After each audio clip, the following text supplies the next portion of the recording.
Oman की धरती पर हुई एक गुप्त लेकिन बेहद महत्वपूर्ण बैठक ने पूरी दुनिया का ध्यान अपनी ओर खींच लिया है। अमेरिका के राष्ट्रपति डोनाल्ड ट्रंप ने संकेत दिए कि ईरान अब झुकने और समझौते की मेज पर आने को तैयार है। ओमान में दोनों देशों के प्रतिनिधि मंडलों के बीच चर्चा हुई, लेकिन इसमें एक दिलचस्प बात यही रही कि दोनों पक्ष सीधे आमने सामने नहीं बैठे। ओमान के विदेश मंत्री बद्र अल बुसैदी ने मध्यस्थ की भूमिका निभाई और बारी बारी से दोनों तरफ की बातें सुनी।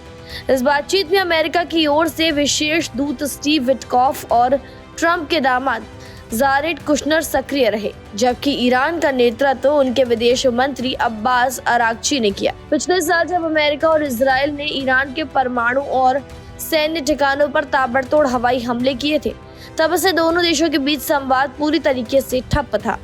उन हमलों ने ईरान की कमर तोड़ दी थी और शायद यही वजह है कि जब ईरान बातचीत के जरिए अपनी डूबती अर्थव्यवस्था और सुरक्षा को बचाने की कोशिश कर रहा है। ट्रंप ने इस बातचीत को काफी अच्छा बताया है और इशारा किया है कि अगला दौर अगले हफ्ते की शुरुआत में हो सकता है। भले ही बातचीत शुरू हो गई हो, लेकिन दोनों देशों के बीच का गतिरोध अभी भी बरकरार है।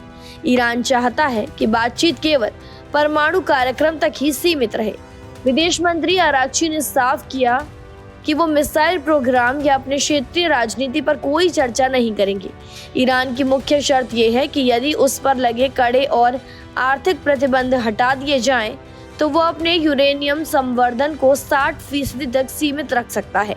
वहीं दूसरी ओर अमेरिका का रुख काफी कड़ा है।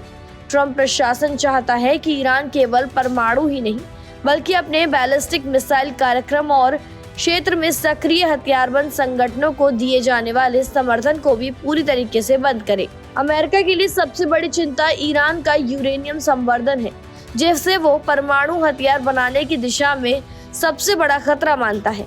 ईरान अभी भी इस बात पर अड़ा है कि यूरेनियम संवर्धन करना उसका हक है और वो इसे पूरी तरह खत्म नहीं करेगा।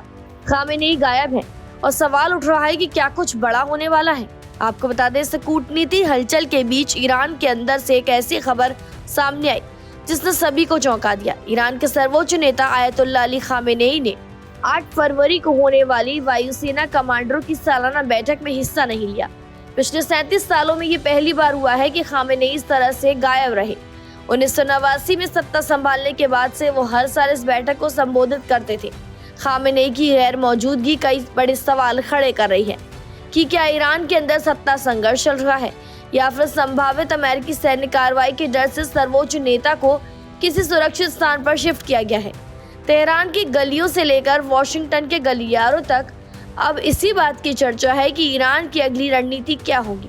अंत में कहना गलत नहीं होगा कि अमेरिका और ईरान के बीच ये संवाद शांति की एक उम्मीद तो जगाता है, लेकिन 37 साल पुरानी परंपरा का टूटना और परमाणु शर्तों पर अड़े रहना ये बताता है कि अभी रास्ता बहुत लंबा और पथरीला है।